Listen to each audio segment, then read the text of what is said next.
non c'entra niente con la canzone, lei faccia invece un omaggio alle nostre donne. Poc'anzi ho detto che le mamme sono ineguagliabili assolutamente, e allora lei faccia un omaggio, una poesia a tutte le donne presenti qui in teatro e a quelle che ci seguono da casa.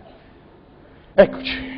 C'è un sottofondo del maestro Fiorellino, Un sottofondo musicale? Sì.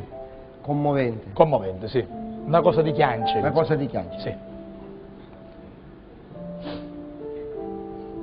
Non lo so. Non lo so. No, Musacchio, comincia così. Ho capito, una volta che non le ho detto niente, io volevo sottolineare l'enfasi, siccome lei ha cominciato con enfasi, io sottolineavo l'enfasi. È una cosa empatica tra me e lei, è empatica.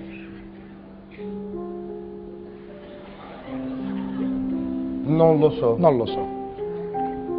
Saranno stati gli occhi tuoi, Bello. le labbra tue, gli occhi tuoi, il viso, i tuoi capelli, non lo so. Non lo so. Ma mai m'aveva scandato tanto un danelito. No, scusami maestro Fiorellino. Allora lei pensa che dopo una puntata che credo sia stata divertente, simpatica, anche piena di storie, di appelli importanti, di protagonisti e di personaggi, noi possiamo chiudere così? Ne metta dentro un'altra, sempre dedicata alle donne, per favore, la prego. C'è uno che aveva scorzita come me, Dov'è? Sì, là sotto, sì. Copione. Grazie maestro, prego. Un'altra? Un'altra, donne, protagoniste le donne, stasera le donne.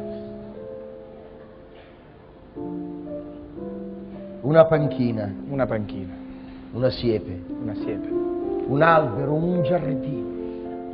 Due innamorati. La mano nella mano.